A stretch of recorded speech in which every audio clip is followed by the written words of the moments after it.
3, 2, 1.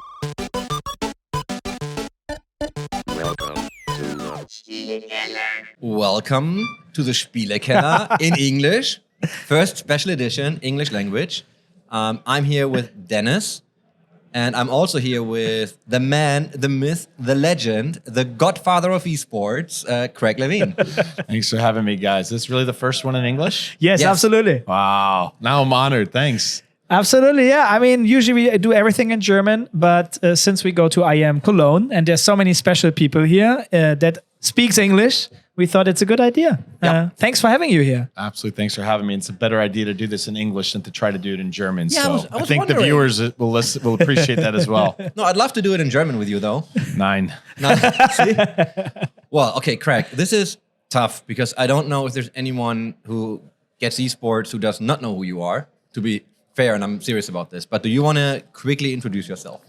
Yeah, so Craig, co-CEO of ESL FACEIT Group, really sort of been in the industry since the beginning, whenever you want to pinpoint that. Started as a player back in the late 90s, right? Quake, Team Fortress, oh my gosh, Command and Conquer, all the fun games, and eventually found my way to Counter-Strike.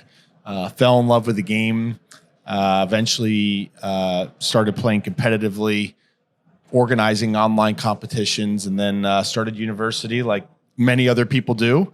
And when I started university, kind of realized I wasn't going to continue to play competitively at the level that I wasn't going to have fun in college and, get good grades. So I actually stepped back from playing and figured I'd start a team.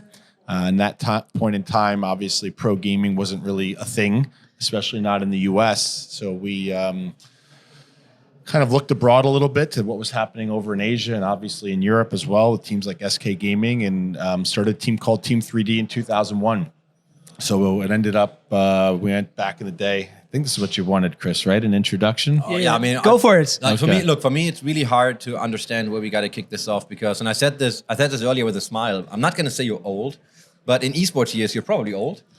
But you've really seen it all. Like you've been there, as you said, like from whatever you want to pinpoint as a date for the start, but you've really been there, right? So, and I mean, you can just, if you want, you can just go. I mean, Yeah. I want to talk about a lot of stuff. I'm gonna have a lot of questions for you. And let me jump in quickly for some stuff, because what I love already, because I come from, I guess I was a little younger back in the days because I also started end of 90s, but he said pro gaming. Yes. And I started to be playing games with SK back in the days. And it was pro gaming. It was not esports. And it just happened at some point that it developed to esports, and no one ever talked about this development actually. And now we have someone here who was in this time as well. It's really nice. I don't think I've ever picked up on that nuance, Dennis, actually, right? Of pro gaming, right? It's 100% spot on. Yeah. So we started the first pro team in the US, and we went to, back in the day, it was called CPL, or Cyber Athlete Professional League. We lugged our computers down to Dallas, Texas on airplanes and competed in a big open 250 16 bracket. We shit the bed the first competition, 16th to 24th. We thought we had the best team in the world. Kick a player out or two and nothing changes, I guess. And went back 6 months later and we won it. And that was sort of the beginning of it all for us. Out of that, we started getting sponsorships.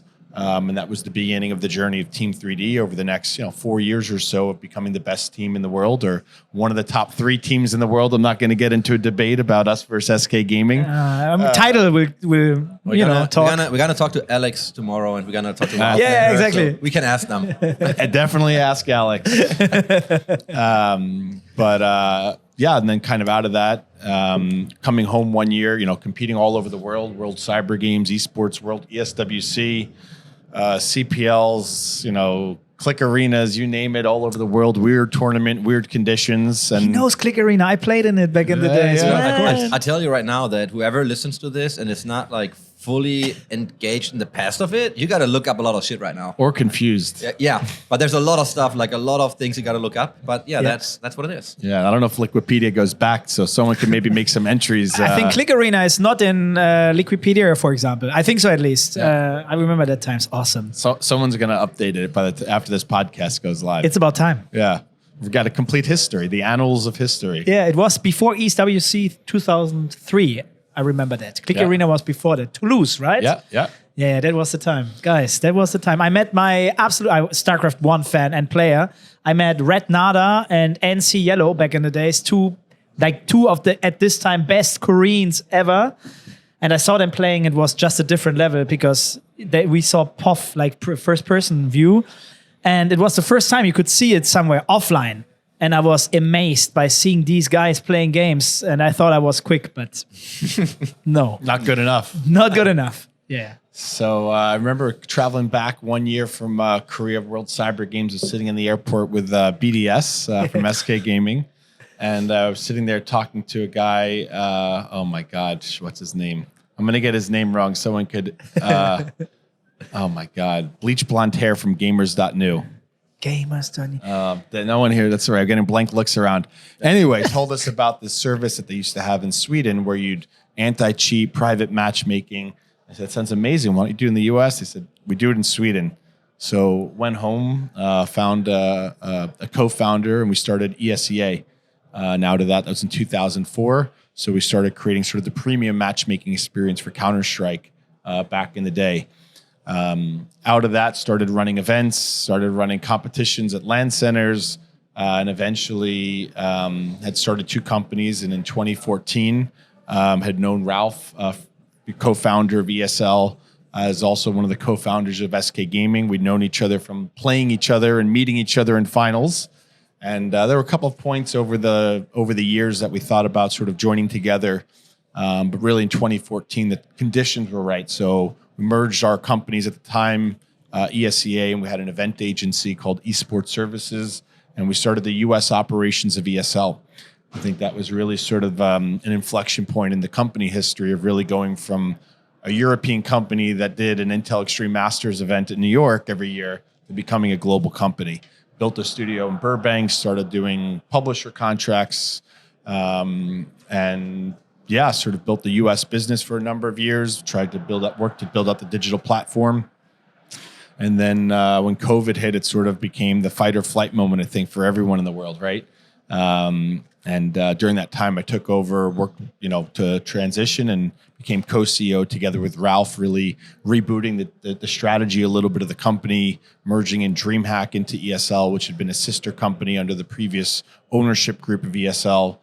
And then in September, let's call it, of 2020, like everyone else, still a little COVID time, was kind of looking at the business, and we knew we needed to build a stronger relationship with our fans. So we'd known the FACEIT team for obviously quite some time. They copied us at ESEA, but it's okay. I copied someone else. Copy of the copy. Turned out to be better than both copies before. And we worked together with the FACEIT team to figure out how could we bring ESL and FACEIT together. And then in January of 2022, right? Calendar's right. Yeah. We announced sort of the merger of ESL and FACEIT together under the ownership group of Savvy Games Group. So serve as co-CEO today together with Nicolo, co-founder of FACEIT, and Ralph's still involved as chairman of the company, which has been great. And what a powerhouse you're building. You randomly on the way picked up Vindex. Smile in his face. Yeah, so a lot of the leadership team at Vindex had started Major League Gaming back in the day, and they actually were based out of New York. I was in university in New York, living in New York. They were console, we were PC. But I think that's been a big part of us, is really trying to build together the best team in the world, the most talented people, and say, if we all sit around the same side of the table, how can we move this industry forward? Right up until that point, and still a little bit today, there's been a lot of competition with one another, and I think that's really stunted the growth of the industry because we've been fighting for what we have rather than building what we need. Yeah. And I think it's been a lot of fun working with their entire team across Vindex and Esports Engine, some of the best people in the world, and really strengthen our footprint in the US, which is a key market for us. So really a global esports company. So I want to go back in time a little bit because we're looking at Overwatch League, we're looking at Call of Duty League, and we're going to talk about today in a bit, but when you see these things happening and everyone's like, oh my God, franchises, it's going to be, probably on television and all that stuff's happening. How awesome is that? And, then you see the first, even like Counter-Strike tournaments and stuff coming up to television. Everyone freaks out, but we had that before. And I know that we before had a lengthy conversation about CGS. By the way, the book is coming out early next year. Nice. So it's gonna happen. Thank you for all your time. Absolutely. I wanna- Good plug. Yeah, see what? You can buy it online. I can't send you a link because it's not there yet. But yeah, CGS. Like, what is CGS? Why? Did we have all of that stuff before, and what happened? And I know that you were involved. Like, do you just want to talk a little bit about that? Yeah, so I'll go back in my way back when time machine here. So rewind to 2007. Had started 2007. Started Team 3D. Been up and running for 6+ years. Had ESCA running as an online community, and was working at an internet cafe in New York City called Web2Zone. It was sort of the idea was to bring these PC bang model of internet gaming centers so popular in South Korea to the US. One day this guy walked in and he said he's working on a project for DirecTV to put esports and video games on television. This is how you make the deals, guys. So yeah, he was from some sports marketing agency. Shout out to Alex. And sort of found us, and we sort of worked together, and we flew out to LA, and we kind of worked with them and said, here's how esports is. And we did a pilot in a soundstage in LA. I think it was about 2007 with Unreal Tournament. And they brought in all these, TV producers that did, I don't remember what, Survivor or something along those lines, and sort of filmed us. And they took it to the group over there, and everything kind of got greenlit. And the backstory is that David Hill, who was the founder of Fox Sports, real legend in the industry, was the chairman of DirecTV at the time, which was a big satellite company like BSkyB, and was part of the News Corp family. And David Hill said, I pay $800 million a year to the NFL each year for the rights to what they call NFL Sunday Ticket. Video games are huge. It's already influencing what Fox was covering American NFL football. And said, if we build this now, we're going to own it. Right idea, wrong time. But that was sort of the beginning of the championship gaming series. So News Corp pulled together $50 million between BSkyB, DirecTV, and Star Asia. And they created the championship gaming series, which was a franchise-based, city-based franchise league that featured multi-games together for competition. So I'll probably get the games a little bit wrong. Someone could check Wikipedia on me, or maybe make an entry. But it was games like every city had Counter-Strike Source, a FIFA team, a Dead or Alive player. What else, Chris? Was it a racing game? It was a racing game. I Yeah. remember that as well. So a couple of these different titles together, and the idea is that each city or your team won based off the cumulative performance across the games. And we were broadcasting live on television. We did several seasons in the U.S., over 40 hours a season. Did it over in Europe as well, and again in Asia with under that satellite company. So that was really the first franchise system. That was the first time esports were on TV. This is before Twitch. This is before live streaming. This is before so much that we know today that's become a real enabler into the industry. Absolutely. I remember that time. It had also a different format, right? I remember that it went to 10 rounds, 12 rounds. Yep. I can't fully remember. 2 halves of 10. First right, to 11, and max money. 16,000. That kind of stuff. I think I still remember rumors that there was gossip going around, probably be true.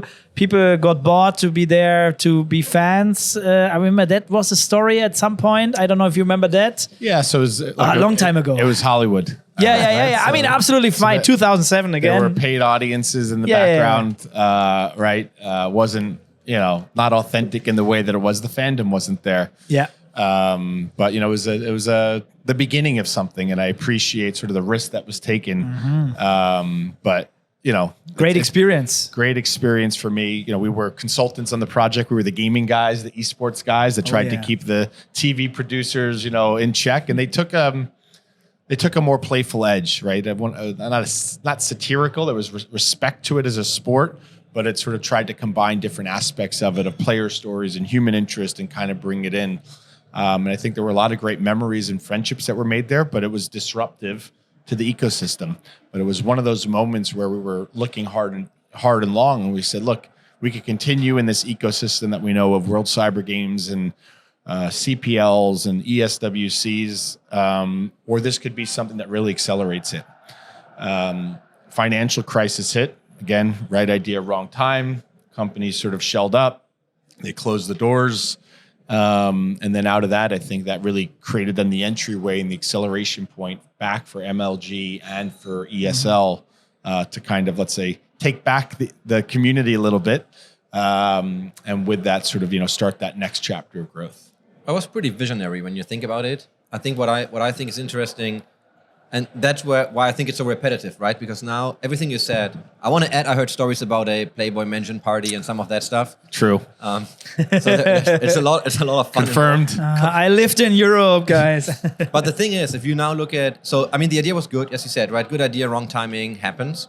But now you look at like Overwatch League and that concept, and which is very similar, I want to say, right? From a general concept. But you look at CGS, I think when it folded, and you mentioned it too, right? They got 50 million in. If you look at Overwatch League, that are basically 2 franchises, right?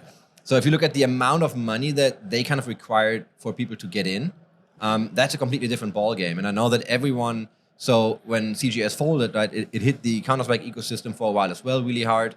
And I remember that everyone was saying, oh my God, if OWL folds, it's going to have a massive impact on the ecosystem. Now, luckily, we have Riot and see all the stuff that's happening there. But now, and it basically just happened, right, that the teams were unhappy and, they were getting like legal counsel. And now, obviously, they were offered money that if they want to opt out of the league, that they can.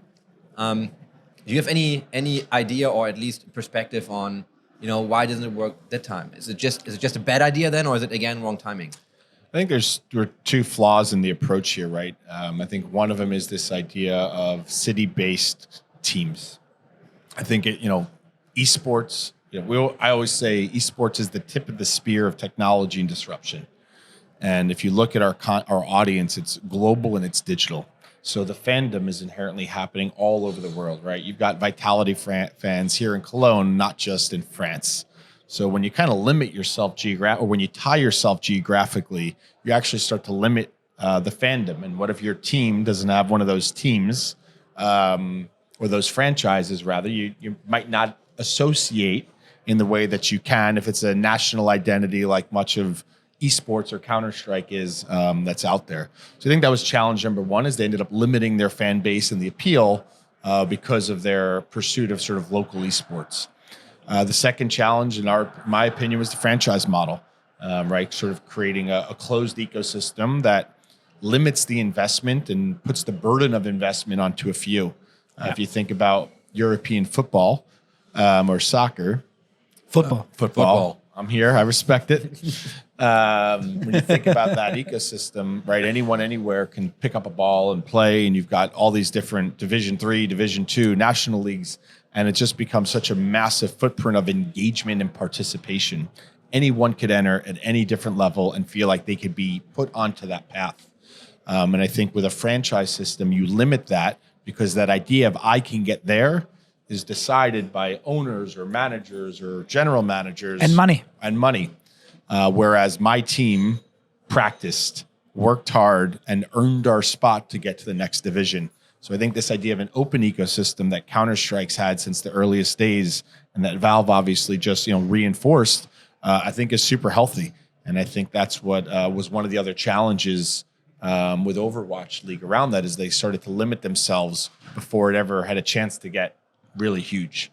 And I think kind of when you look at it, though, what's clear, in our opinion, or my opinion, is esports is the how for game developers and publishers. They make great games. Doing esports is really fucking hard. Making a great game, even fucking harder. And when I'm allowed to curse, right? Yeah, please. Sorry. Dennis's face just looked. No, what? No. Then you don't know me. Well, I don't know. Chris's mom might be listening. Yeah. Oh, sorry, man. Not in English. Okay. She turned off like after minute 1. So when you think about esports is the how, not the what. Yeah. Game developers are doing this to drive engagement and to serve the red hot core of their audience. It creates more time spent in game, which creates more monetization. And I think what you see now and the realization from different publishers is there's an opportunity to get the what, but with a different how.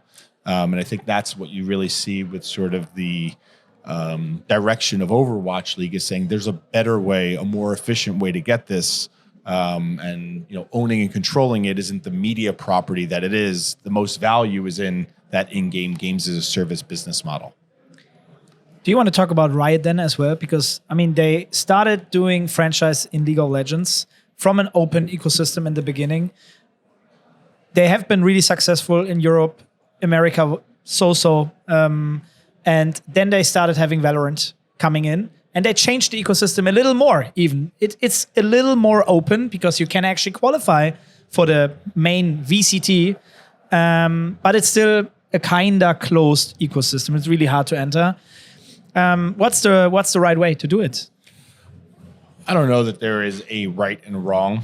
So I think there are different approaches and be different models, much like traditional sports. The model in golf or tennis is different than that of European football or the NFL or the NBA. So I think there's underlying design principles. And I think, again, the open ecosystem is an important one.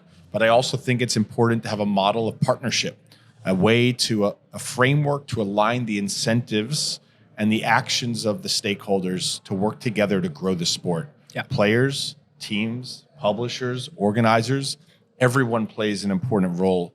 And I think without that framework, you start to step on each other like we were kind of talking in the beginning. So I think there's different ways to build those models. And I think it's important to engage people and to recognize value and incentivize value, but to, again, maintain those underlying design principles of accessibility to enable growth. So everyone talks about esports winter and everything goes to shit right now, right? So with everything that you've seen, what's your read on the current situation of the industry? I mean, first, right, Chris, we've seen this before. Much like any business or any industry, there's cycles. I think what you saw was this hype cycle that came through for a period of time, funded in large part by franchise models that drove teams to raise money, investors to come in, often tech investors, and everyone to think that they can accelerate fandom, right? Silicon Valley way, we're going to pump it up, we're going to put the money in. It's 1 out of 100 bets. Maybe it does work, maybe it doesn't. And I think what was forgotten is how long it takes to build fandom and how early this is. People think esports is big. It is going to be so much bigger. There is a generational shift that has happened, right? We all grew up playing video games. As people of our generation have children, they play games and pass that on as a way to connect with them in the way that we grew up connecting with our parents through traditional sports. And when you extrapolate that out, there's going to be G2 fans or Team Liquid fans who are fans because their parents are fans. Oh, yeah. That's where this is going. And I think, and that takes time. So you've got to incubate it. You've got to water it. You got to nurture it, but you can't really pressure cook it. So I think this idea of an esports winter is just sort of that moment where it's cycling out or resetting expectations and saying, and I believe an incredible opportunity in a positive way to say, how do we all reset expectations? How do we sit around the table? How do we work together? How do we add value back to the core player and to the core fans and figure out of that, then how do we grow? So it creates, I think, an opportunity to look at what's worked and look at what it hasn't and kind of reset and create the framework for growth. So I don't believe in an esports winter. When you look at the underlying KPIs of more people playing, more people watching, more people coming to events, more people paying higher prices year over year, those are all of the underlying KPIs of growth. Do you think with what you just said then, and I want to go back to city-based esports, right? Because if you look at living in the past. Yeah, I want to, well, or maybe not, because my question is for the future. If you give it enough time, do you think it could work? And I totally understand the restriction and how you limit yourself, and I always use examples of exactly what you just said, but for football, right? You grow up liking a team because your parents like it, you go to the games. And I do understand that we do that with esports. And I don't have kids, but my kids probably would see an esports game before they see a sports game, maybe, I don't know, at least similar. But do you think that if you would give it enough time and would invest more time and more effort into city-based, I don't know, like standings, so to say, right? Like storylines, do you think that would work eventually, or is it just really not working because of limitations? I think there's two questions there. Could it work? Can it work? And should it work? Or does it? And I think there's different questions there. And I think you have to remember with traditional sports is the field of play is physical. Every time you want to compete, you have to be physically there. So it becomes very natural to build an arena and put a lot of people in it. When you think about video games and competitive games and esports, the field of play is virtual. So when you bring the best players together, they don't always need to be physically there. So does it need to be local? I don't think so. However, it's about community. And I think there can be a point in time where the business model is such that it's so big that there's geographic alliance or alignment to certain markets, and that there's home venues sort of hosting them. And you're already seeing it in parts of the US. You saw it with Overwatch League. I mean, we could sit here and point, but there were arenas in Dallas filling up regularly, for Optic, right? And the Call of Duty majors that are out there. So it's not that the model can't work. The question is, what's the right time to sort of turn that on, I would say. So I do believe that there could be and will be a time and place for more of that to happen. Will it happen? Does it need to happen? No, but it still might at some point, and perhaps should, when the business supports it. And I mean, we're in Cologne right now because there's a physical in-arena event and we want to watch that, right? So that eventually what connects us. And what I always hated when you look at numbers is I totally get that we can fill these stadiums. So congrats and thanks for doing this because it's fucking awesome. Hardest thing we do. Yeah, but it's, the thing really is, it does not work if it was, I would assume at least it wouldn't work if it would have happened, every week. And that's where it differs from sports, where you have I'm super confused when I look at the NBA. I love the experience, but then you have some of these games like, I don't know, 2 games, 3 games a week even, and they're ridiculously expensive. So it's, there's a couple of components when you compare traditional sports to some of these things. So I feel like we can get Lanxess Arena filled up, but could we get it done, every other Sunday? Probably not. I'm going to revisit my other answer. The answer is yes, it should be physical, because there's nothing like the live experience of competition for players and the energy that it creates for the fans. But to your point, it's a question of the frequency behind it. Look at sports like Formula One or tennis or golf. You go back to the same market, the same time of year, you build a circuit that develops that fandom. And that is the model that we have taken with things like the ESL Pro Tour, with circuits like IEM, is to do that because we believe in the power of that physical, but it's not necessarily a home market 20 times a year. Yeah. So we believe in coming back to the same market, the same time of the year on an annual basis. Now, that could change in the future, but to then create that magical moment for fans and communities to come together. And I think that's been really successful for IEM, looking at events of Rio and Cologne and Dallas and Sydney this year and China in years past.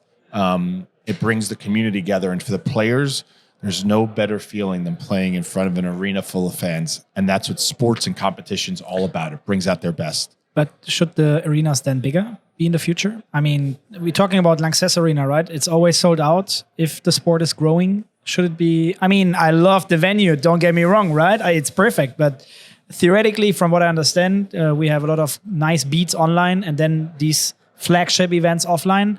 To fit in the whole community, midterm, long term, I don't know, we need 50K. Look, right? I think when we get to that point, we can experiment with different venues in different markets. Perhaps a market like China, maybe we could go to a 50,000 person arena instead of 12,000. But more isn't always more. And I think there's something magical also from the fan experience and some of the intimacy around that. So it would be a real luxurious problem for us to have to say we filled out all of these arenas, the traditional indoor sports arenas. How do we go bigger? Yeah. But a few years away from that still, but probably at some point. And look at League of Legends World a couple of years ago in China, right? I don't remember the numbers, but it was something like 40, 50,000 people. Yeah. Crazy. And sold out quick, right? I mean, I'm super biased in all of this anyway, especially now with Collex, but being here, and I like to come here every year anyway. And it's exactly what you said, right? It's like end of July, early August is IEM Cologne. You have, Katowice, it's February or early March. The beats, everyone knows it's happening. We always say it's like these old, school meetings where everyone comes together. Like everyone is, just there. You can talk to everyone. We've been talking about seeing the same people, even fans. You see the same people. So I've been at the Collect booth before. I see the same collectors coming in. You break packs, you talk to people. That's just to your point of intimacy.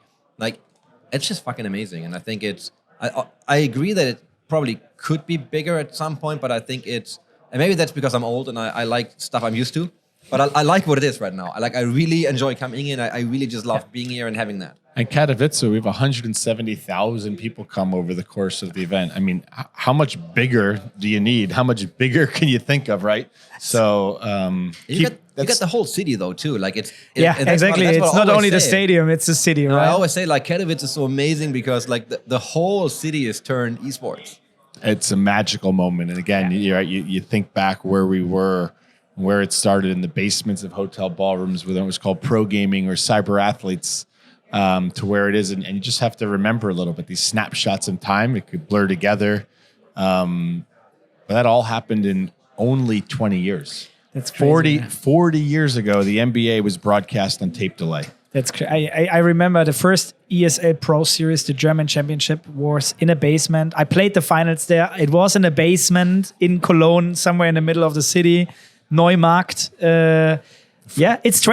It's basically 20 years, 21, 22, whatever. Like it's not that long ago. Yeah, right. Tradition. How long has football been around? Over 120 years. Right. It's crazy. How's that for you? Like, do you have these moments where you sometimes just get in your helicopter, like look at it from all the way up and feel like holy shit? I think for me personally, it's hard to go in the elevator up. I still think I'm at a pretty ground level, or I'm experiencing it like everyone else, and I think it is hard, or not hard. My mind and memory doesn't appreciate, I think, how far we've come. You take it a little bit for granted because it's been a part of my life for so long.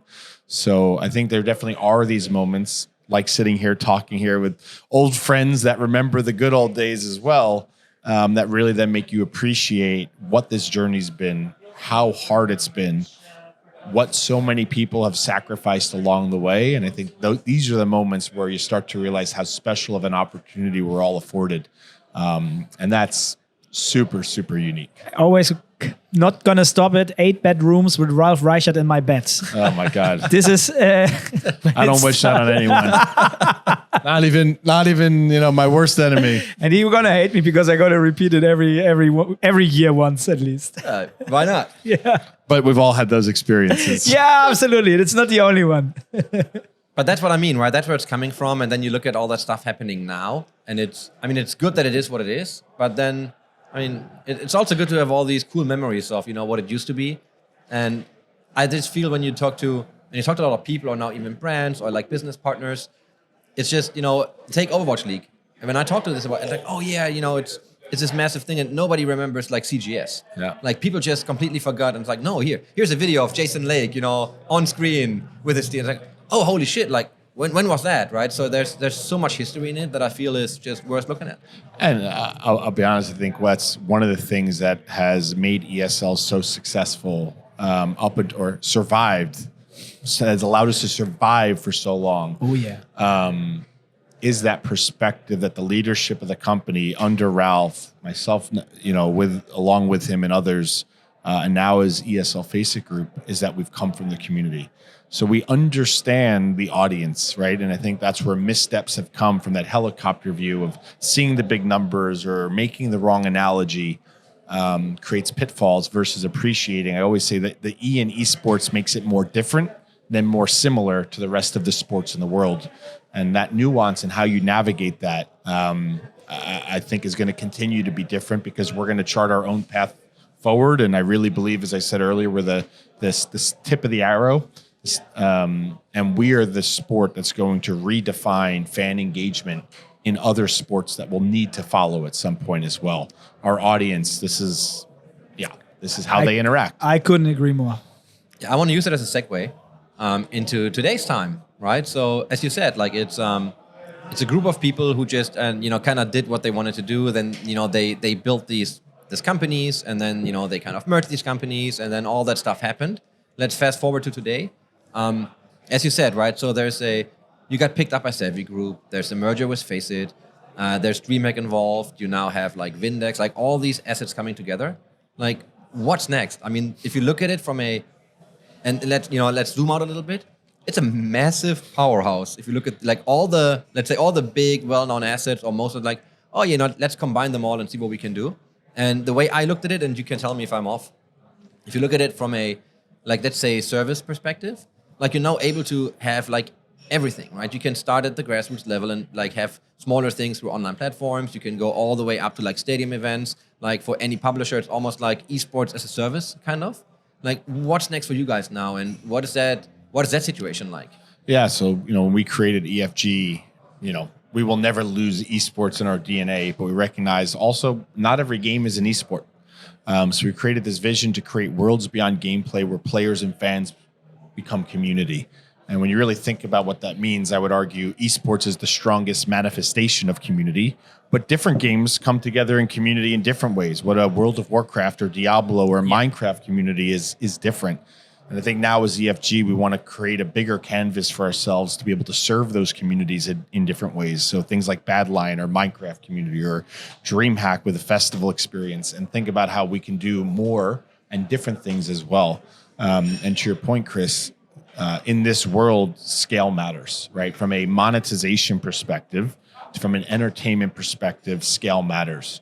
And the ability to aggregate these different communities and to create the right offering for different partners is what we're going to need to continue to grow, invest, and develop these ecosystems. So our vision as EFG is just that. And we're looking to build scale. We're looking to partner with new games and think about the journey of a game, right? Counter-Strike's 20 plus years old. There are not that many games that are what I would call a generational esports title. Every 7 to 10 years it comes around. StarCraft, Counter-Strike, Dota, League of Legends, Call of Duty, Rocket League, I would argue, is on that path. Obviously there's mobile titles as well. But think how many quote unquote esports titles came along the way, and think how much better they could have been served by having a great presence at DreamHack events. Yep. Right. And building, to your point, that fandom and that ecosystem in a more sustainable way. And we have the solution, we think, to work with games at different levels to help develop those communities and develop content. And I was having drinks last night with Ralph. We were catching up before the event, and so credit to him for this line, which I think is so true. We don't just create content, we create stories. And I think that's what gets lost, and that's what makes the season of a game so exciting, or sports so exciting. It's not just the match, it's the story. Absolutely. And that's what's really exciting. I love it. I mean, that's what I always keep telling. It's always about the stories. Create a great story, surround the people there, and do the fucking best. Nice. Since we are almost at 40 minutes, and we know that you're heading over to the next meetings. Busy man. Yeah, you're a very busy man. But no, thanks and appreciating your time here today. Last question probably would be, what else you want to say that we probably didn't ask, or that you feel is important just for people to hear? Is there if there's nothing, that's fine too.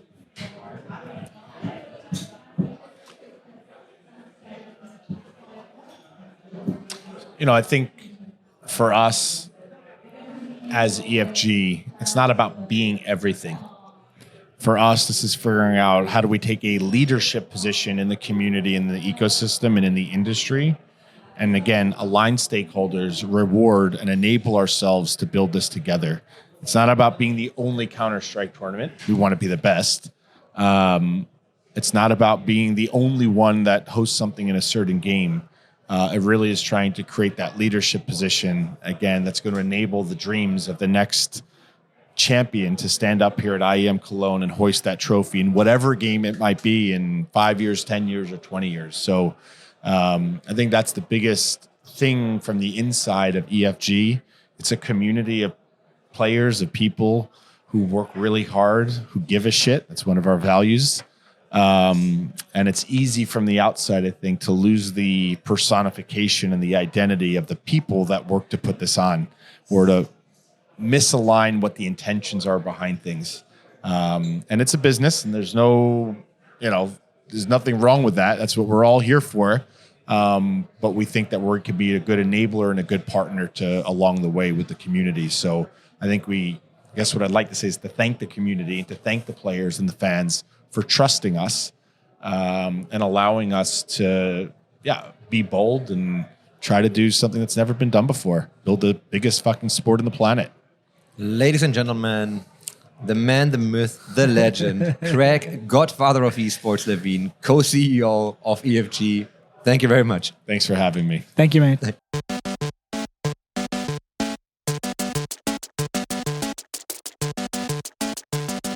System shut down.